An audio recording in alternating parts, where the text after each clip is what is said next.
Welcome, welcome, one and all, to another edition of, or rather, a special edition of SoulSym Sideshow. This evening, we have with us Wondox the Wonderkin. I wander into and I believe in dreams.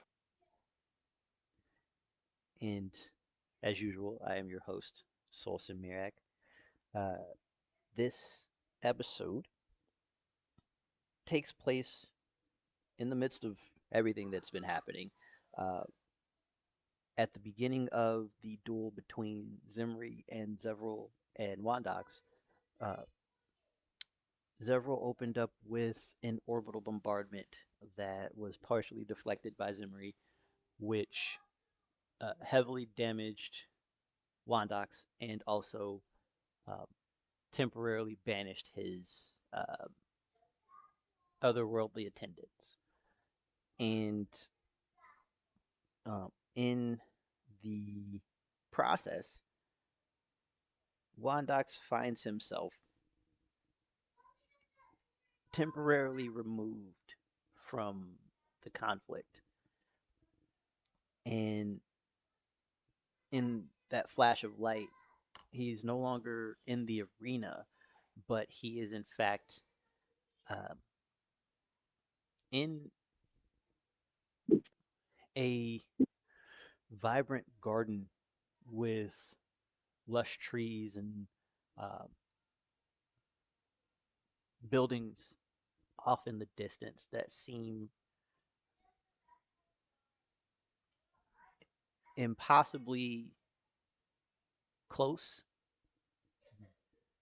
but also extremely distant at the same time.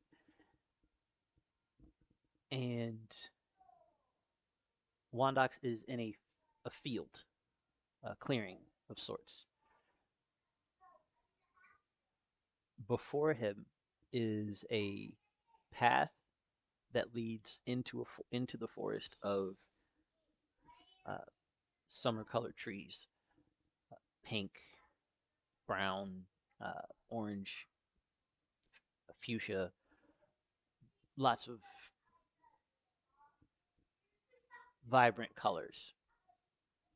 And there are paired creatures everywhere the eye can see. Birds flying in tandem, chasing a pair of butterflies. Um, there are uh, foxes scurrying through the underbrush, chasing after rabbits and gophers and other small creatures. Um, what is going through your mind in this moment, and what are you trying to do with the information that you're currently receiving?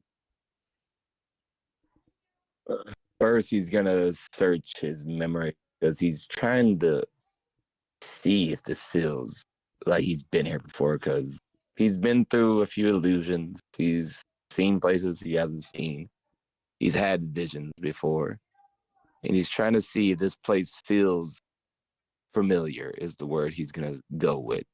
He's also checking to see because again, he has his eyes. He's seeing what is this world? Like, is it illusion? Is it magic? Mm-hmm. He's Um, looking at. right. So it it is as real as anything you've ever uh, encountered when dealing with a certain someone. Ah, Um, and uh, the um, it does feel familiar, but not because you've seen it before. It's just the air seems known to you, um, and um, it doesn't constrict you in any way. Uh, it's not difficult for you to breathe. It feels appropriate, if that makes sense. Okay. With that information, he's also gonna think about what is today, as he's thinking in his head, like, what is today's date? Ah, yes, it is. It is very specifically um, your birthday. Uh, it is the And day that you first came into this world, and it is the day that you normally see your wife. and it's that moment it all from what's going on. Hmm. He then breathes a breath of relief because, dear God, he was just in fist the cups with a god and just getting hurt and fighting. He's just like, oh, okay. It's that breath of relief after you're like, oh, tough training, oh, tough day, brief.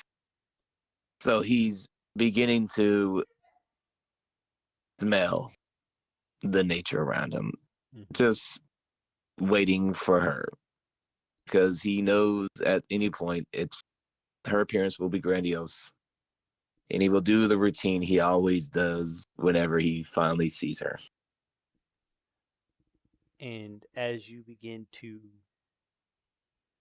set your meeting place, your date site, so to speak, um, what are you thinking about as you prepare the clearing, and conjure the table and the chairs and um, the food you wish to present, or you, um, what offerings are you bringing? Because even though this is your effectively your birthday gift, you've never really come to this meeting empty-handed. Well, luckily for Wondox, he bought some spices over at a spice rack this on his first day in the new city. So he has a gourmet of spices to mess around with. He's trying to think of what he recently ate. So something he would have ate back in the city of the aspects. There would have been some fish delicacy he would have tried there, and like, okay, cool, I'm gonna try this out because it was a fishing city, so they have fish there that are Hmm. unique to people. So he would have thought of that. He would have thought of the liquor from back home that he knows he has a preference for from back there. Hmm. Uh, he would have brought in what would he have put fish? He would have gone with some vegetables. Probably something green. Mix in with. He probably would have gone with a mixed vegetables. Medley. So imagine green beans with corn. Spiced off with some of the spice he had, just to give it a little kick and flavor to it. But while he's prepping this, he's also remembering, I have to talk about this stuff. I need to know why. It's something that's kind of like been in the back of his mind because he's been busy with work, busy dealing with the other aspects, making sure stuff's going somewhere Right. that he hasn't really had chance to like stop and think about the questions he wanted to ask her about his father.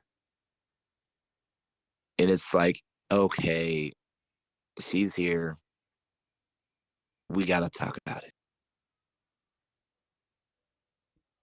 And as you come to the revelation that there is, in fact, unresolved or other and unanswered questions, you begin to hear the jingling of chains and uh, the chorus that typically follows as the clanging and the shifting and the dragging begins to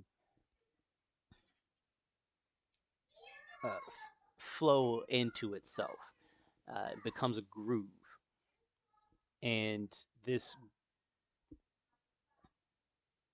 procession persists for about 3 or 4 minutes before you start to see uh, your lovely lady uh,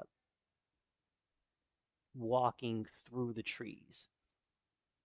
And uh, pardon me for just one moment. Uh, Okay. I'll just say what he does. He does this every time he sees her. He takes a knee, even though initially he doesn't need to. But it's like it's this weird habit out of like, oh, my priesthood, so I have to kind of do it. mhm. And if it just annoys her, it's just oh so slightly, because he knows sometimes it kind of like, why do you doing that? I'm like, yeah, it's this tradition. You know, you gotta do the traditional thing. It's kind of like station, you know. So he takes the knee and he bows his head. Wondox, you know you don't have to do this every time you see me. It's a kind of a thing. It's the thing, you know. It's a fun little gag thing I get to do. You gotta let me have the little gag. Very well, Wonder. Adorn me with your praise. Oh, I got this. And before me, and as I pray to you. And after a few bits of like the whole bit, he gets up and he looks her in the eyes. Happy birthday, darling. Indeed, it is. I You wouldn't understand how busy I've been just moving. I even lost track of my own birthday, but how much with Yeah, you have been moving a lot more recently. Please tell me about this year you've had. I am curious. And, ooh, is this, are these vegetables? season as best as I can. A little grilled. Picked up this little trick recently, and it's almost weird how this trick kind of popped up on me 1 second, you know? But it's just this ability to just make a bountiful amount of food for like even a small army to feed. You've started to come into your blood right. You know,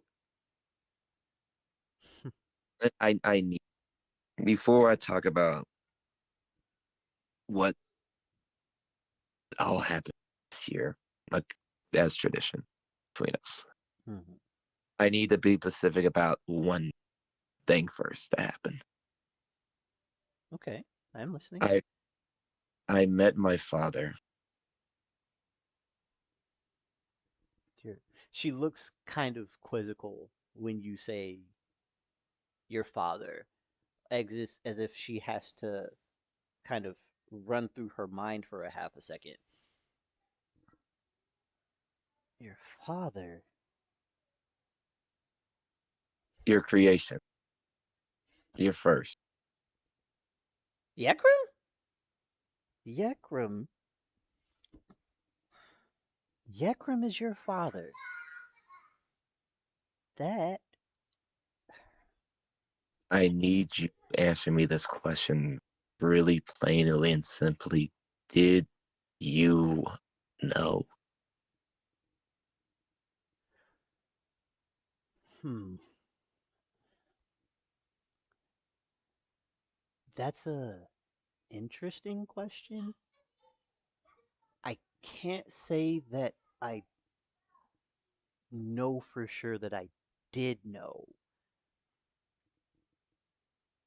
He looks at her weirdly because he does his best to never think that she's losing memories, but it's that moment of like, I don't remember if I did know that concerns him. So he's gonna do it, and then he good old insight.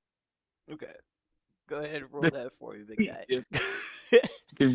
confused about what's going on here. Golly. Right, right. It's fair. That's fair. It's more than fair.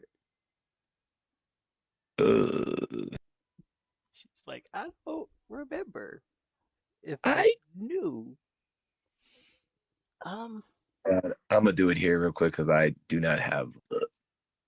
yeah, that's right. Session roles.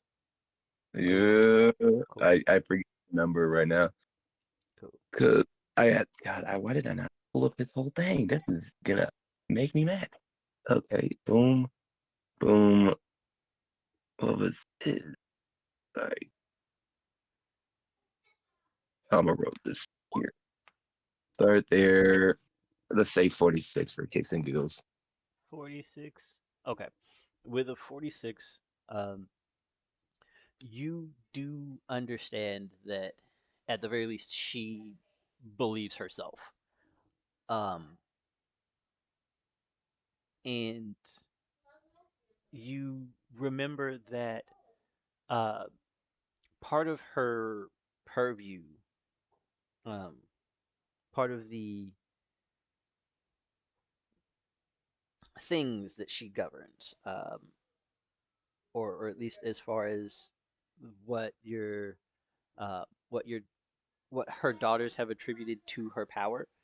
Um, she has uh, she has dominion over force, freedom, love, and instinct. And sometimes, um, much to the chagrin and lamentations of her daughters, her instincts override her compassion, override her own memories, and she has a tendency to block out extremely intense things. Um, and it's not something that she's consciously aware of. It's part of being one of the Silent Sisters. All of them are some degree of inconsistent, some degree of untouchable, some degree of what can't be quantified. And This is hers. this is hers, right? So memory is what she loses track of because of everything else that she keeps. And um, as you express to her that you need to know if she did it, if she knew that your father was your father when she sent him on his mission, she actively starts going through her mind, and the environment around you shifts with it, and you're pulled to the edge of a, a cliff, and before you is a sea of stars. Um, they are so far off in the distance that the chasm between you and these stars is insurmountable. It looks like it's writhing darkness. And you see your father standing on that ridge, and Zimri standing next to him, um, staring off and trying to understand what exactly it is that they're looking at. And then from nowhere, or seemingly from nowhere, a orb is hurled from behind them, between the two of them, and into the writhing darkness. And then several more, and a dozen more, and this mass of expanse begins to fill up with planets, and two suns appear from nowhere, and an orbit begins to establish itself. And the conversation goes to Father can't reconcile that he knows everything exists and we're cut off from it. So he has compelled Uncle to recreate everything that he remembers.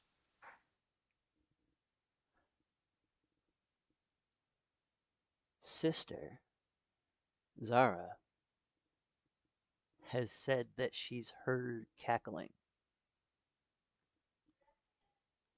and Zahn has said that something is approaching us.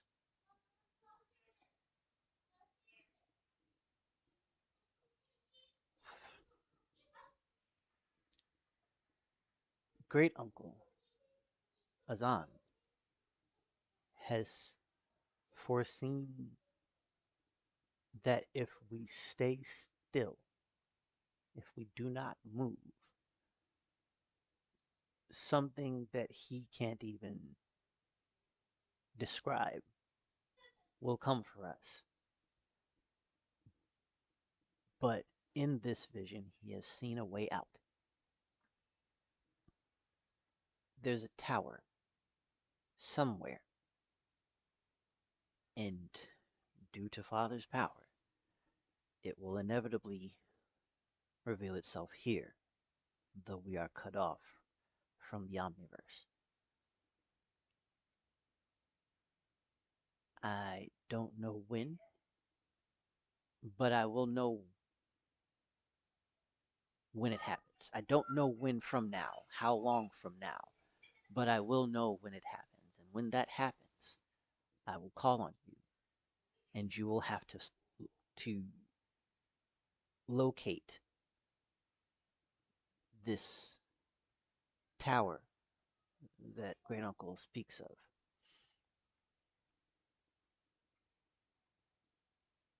In the meantime, however, I don't need attendance when we're under such heavy scrutiny. So go. That planet. And she points to uh, a marble with purple seas. Like it's purple and there's blue and green, but the vast majority of this marble is the purple seas of Jarmeadow. And she says, I think, or I believe, that your path forward will be best laid there. Wait for my word. And with not so much as a hesitation, Yakram bows, and uh, a portal opens before him, and he steps through. And then another memory you're pushed, you're um, driven to is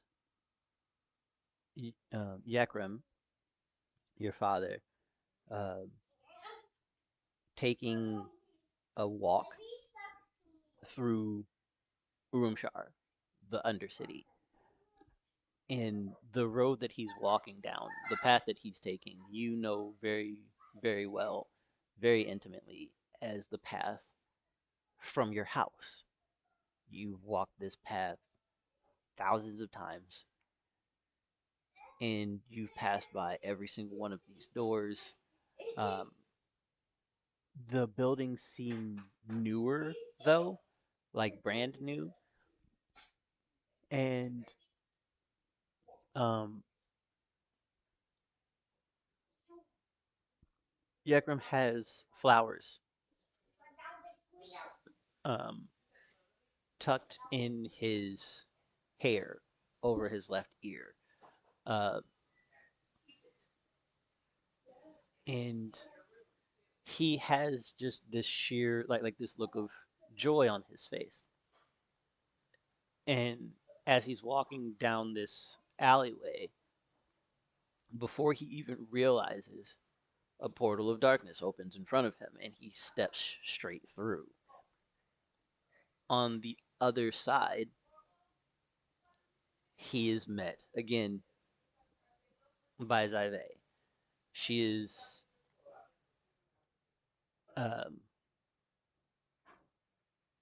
kind of belaggard. She's a little winded and kind of uh, she has a look of exhaustion about her, and she says to Yekrim, um, "I can feel it. It's it has shown up. It's somewhere.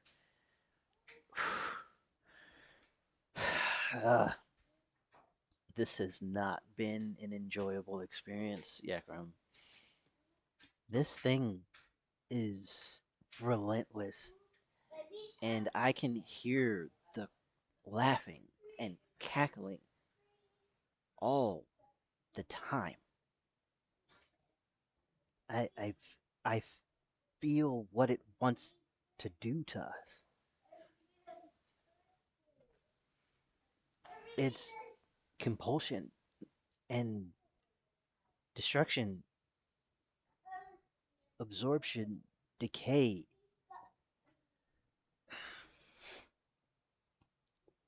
World throne.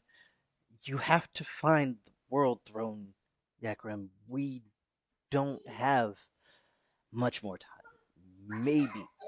Maybe 30 years. You have to go now, and you have to dedicate everything that you are to finding this tower.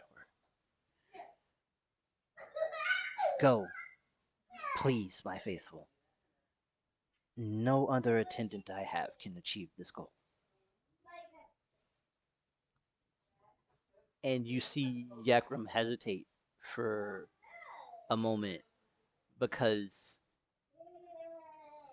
in that in that instant when he's reminded that he has always had this job waiting for him, he thinks of Wintra and uh, he raises his hand to hesitate, to object, but Zy'vae is not really the type to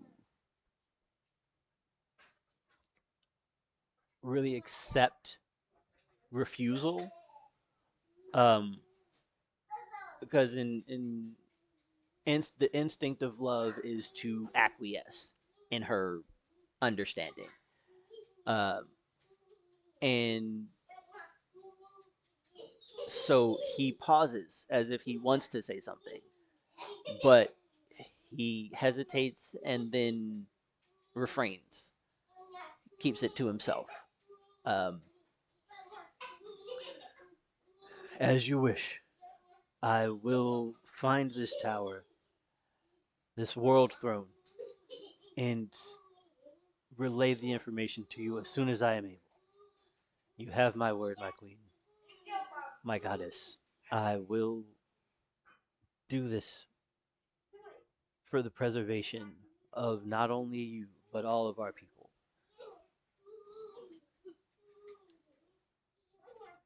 If you could look in on Wintra while I am gone, just to make sure that she's safe. If anything were to happen to her, I don't know that my focus would be the same. And in her in her belaggard state, in her exhausted state, Zy'vae acknowledges with a nod and a kind of a shooing hand wave, and Yekrim leaves to go on his mission.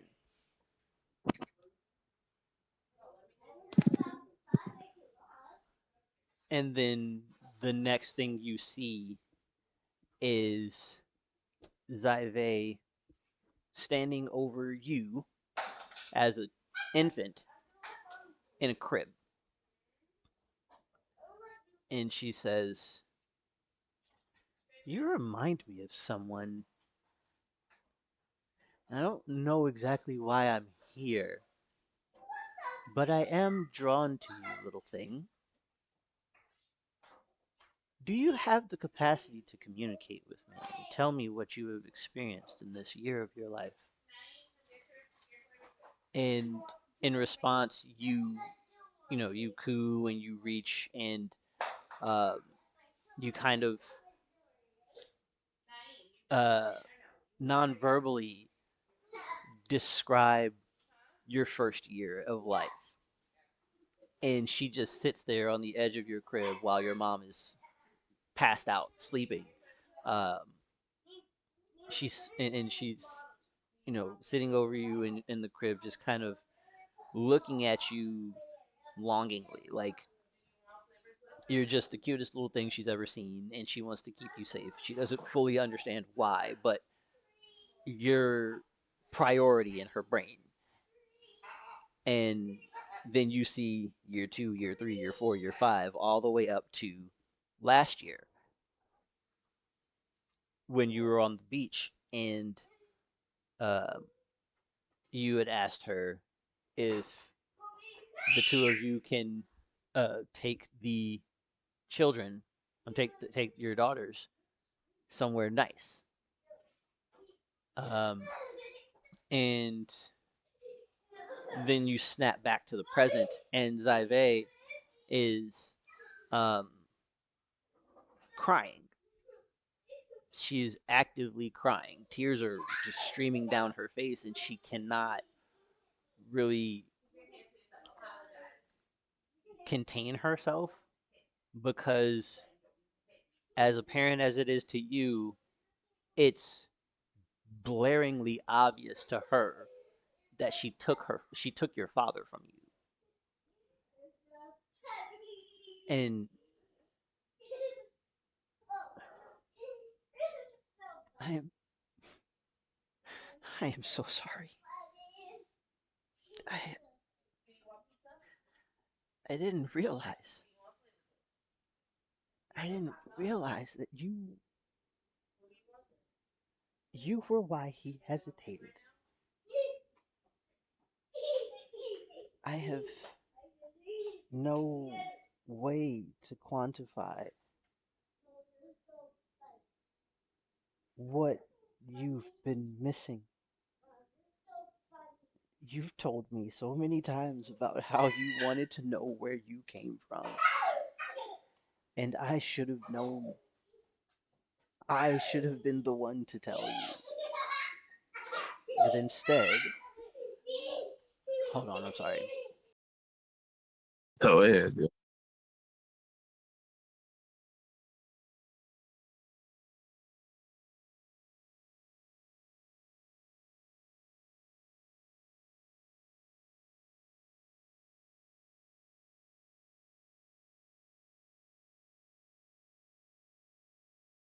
Sorry about that.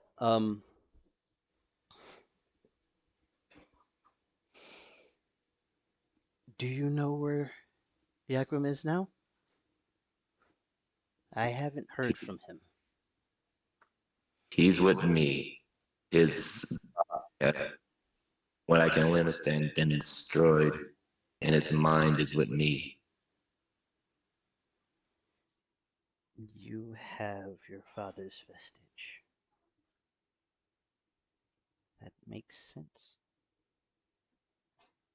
In absence of his own body, his spirit would bond to the body that is closest to his.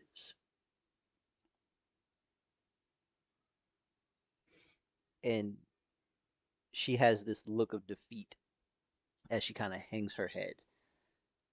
I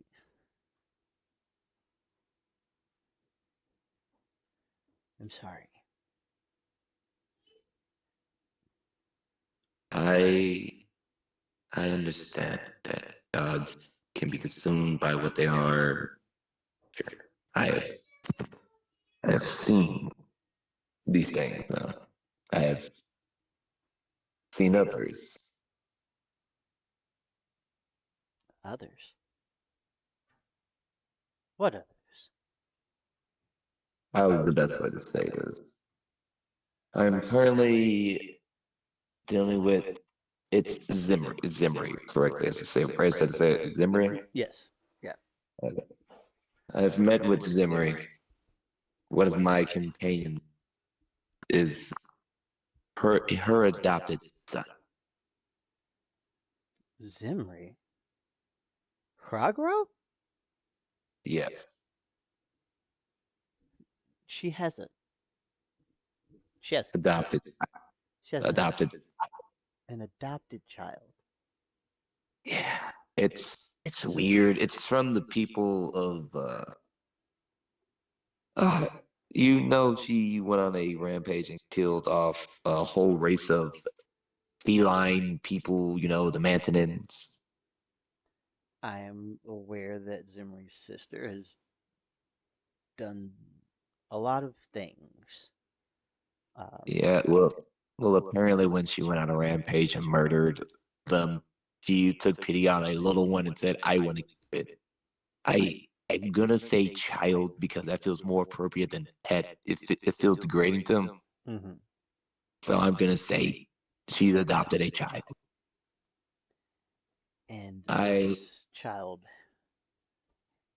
is a man. introduced you to his mother? How did Introduces is a very difficult word even for that. I wouldn't use that word. It's more like bad things happen to him. He called out to her. She came, and a lot of it's been a long year. I'll put it like that. In the last 3 months, more than anything else. and was his pain attributed to you at all? There is a bit of it that was again okay. I feel like I gotta start back from the top. We gotta start back. So then he begins to go back and starts from the top of how he went on the trip because of energy is pushing him this way. Mhm. He talks about meeting people on the boat, fighting the dragonkin, fighting the dragons, meeting the dragon queen, uh, the process from that, Mhm. bonding with vehicles. He begins to talk about meeting balance. The mission he has been with balance. He talks about meeting several. Talks about her, I mean his wife, her aunt. Uh, he talks about He talks about meeting virtuos in a prison cell. Mhm. He talks about meeting with basically the other aspects. Those that have been and those are missing. So yeah, he talks about Mojo and his aspect. He then goes on talking about going back home, dealing with the bloody clouds, meeting dad, the circumstances that happened with dad. He gets to the envoy situation, Mhm. and it's that brief moment of like he realizes he keeps remembering why he has that hatred for envoys. He has told her about his other experience with envoys so she Mhm. can hear his disdain and Right. talk, proving more and more that they are always the same, no matter what. Goes from there, begins to talk about coming to the sand, talks about the city. He starts giving his thoughts on his fellow aspects. He gives his opinion on them. He talks about how several smartest man he's probably ever met, but in there socially he worries about him mentally because he feels he's older than should be. You're not But wrong. I feel like he could just. I feel he needs to come out of that hole that he hides him in. Because I feel like every time he disappears, I it feels like years have passed by him, and I don't know how that is congruent. He talks about Maharashtra, his struggles, his pains, how he went through that struggle. He talks about Virtuos, one of the most powerful beings he's met that is mortal Hmm.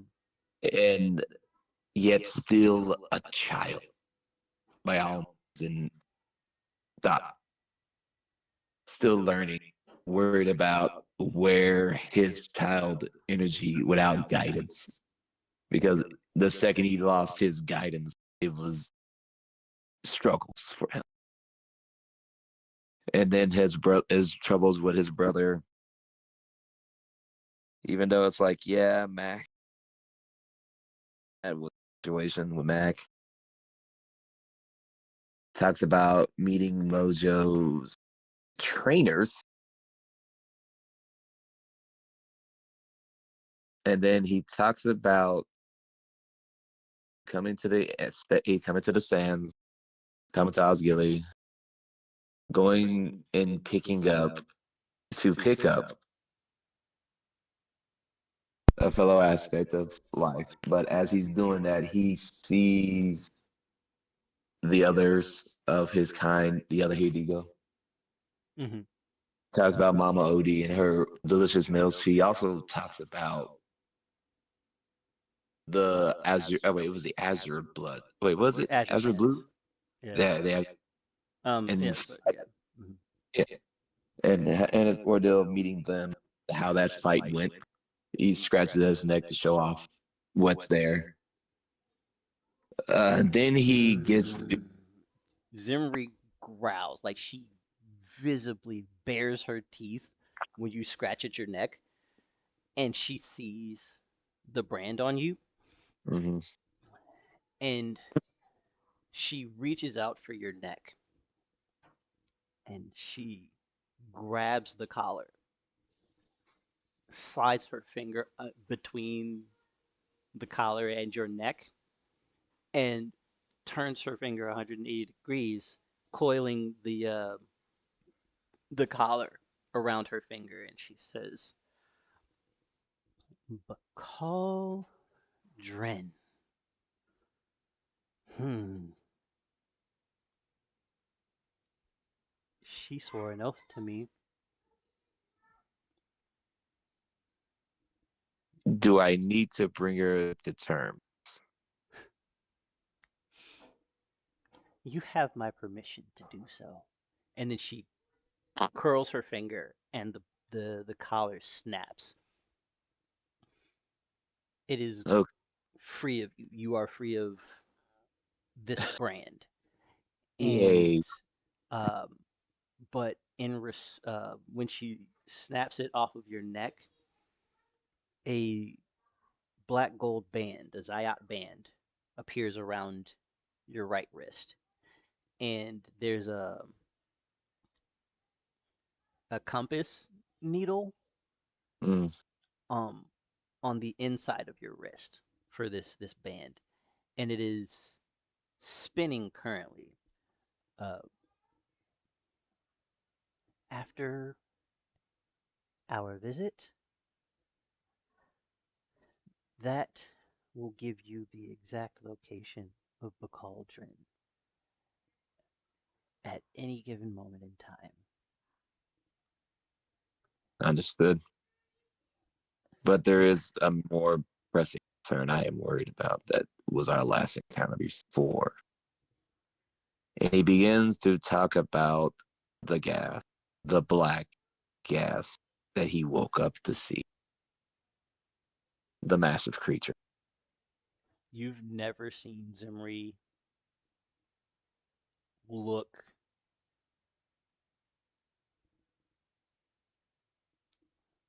stunned.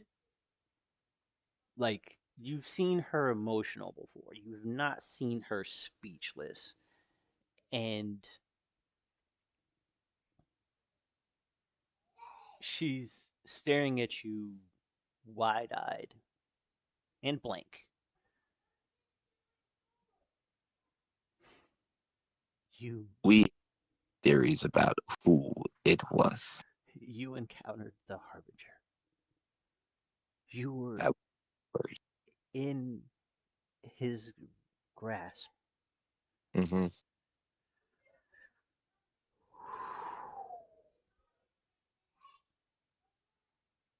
And we got out.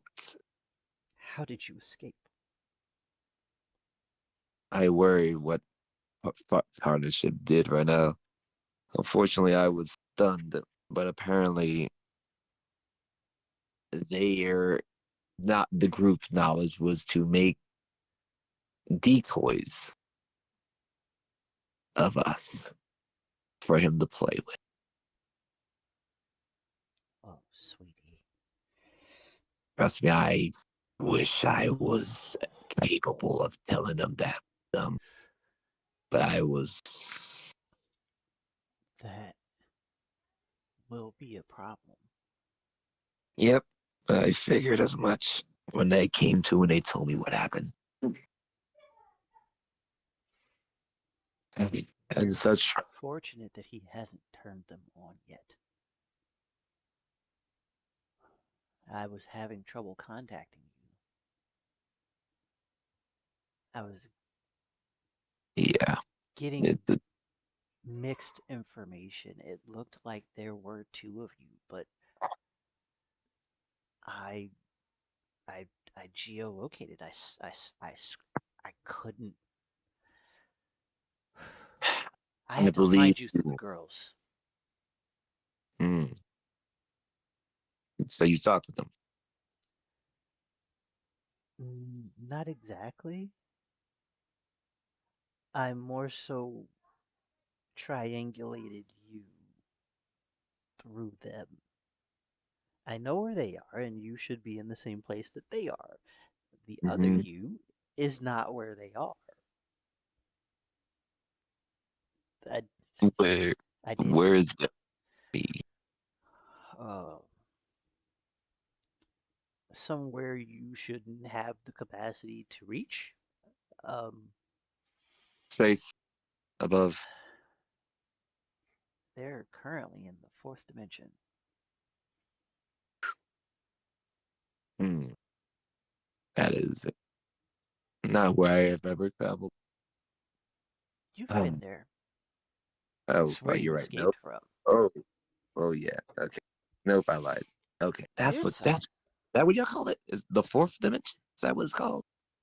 It's the space between everything. Um, It's also this point where he also tells her about going so fast because he's like, is that also like the fourth dimension or is that like not? Because he talked about when he went supersonic fast and he mm, went to a world that he could not comprehend of like multiple realities above everything. oh, you've actually looked inside the Freedom Force. That's um, yes, you at certain speeds have the capacity to become a vehicle that can travel through that space, through that dimension. And it is connected to every iteration of the third dimension that has ever existed or will ever exist. So Yeah. Okay. I have to commend your aptitude and adaptability. The Your mantle gives you a degree of awareness that should overwhelm any sense of normalcy that mortals can fathom. But you've adjusted and you've considered traveling to other worlds.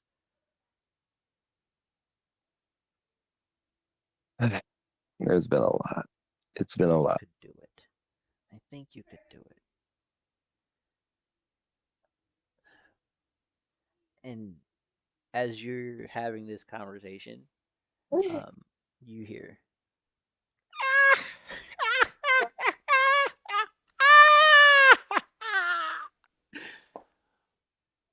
and Zy'vae gets shook. You see her flinch. No, no, no, no, no, no, no, no, no, no, no, no, no, no. I have not had enough time, sweetie.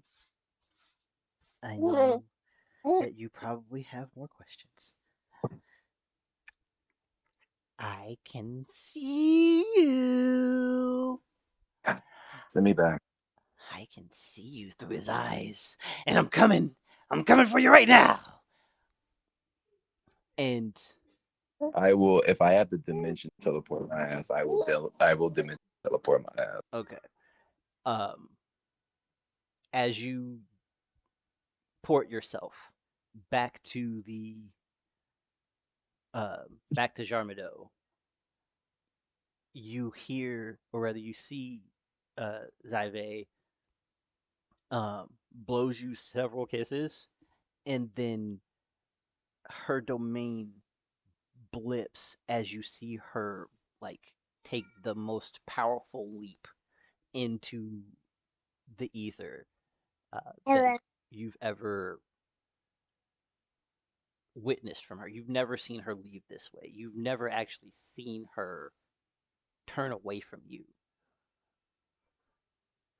But she moved with a level of haste that gives you concern because again you hear as you're fading back at this is so much fun. Thank you, Zevral. Thank you. There's going to be a time when I will be able to put my foot in your ass. And I I look want you to know, forward to it, child. Hmm. annoying creature. And you find yourself back in the arena with Zimri having her hand over Zevral's face, dragging him onto a trap or onto a sigil that engulfs him in light and then banishes him from the material plane temporarily. Okay. And that is where we will end this episode. This has been another episode, another sideshow uh, in the Aspects and Envoys storyline. I have been your host, SoulSym Mirak, and with us this evening, we had Wondox the Wonderkin. I have a baby in my hands. If you enjoyed tonight's session, please consider hitting the like button, pressing the subscribe button, and hitting that bell notification so you get notified anytime we do anything here on the channel. And for those of you who uh, are also, sorry, in a few hours, uh, Destin will be uh, hosting uh, memorial, a special episode of Showdown, SoulSym Showdown, where they'll be celebrating the career of John Cena, who is retiring this year. So come back for that. But until then, until next time, stay safe, stay blessed, and have a wonderful evening, everyone. Good night.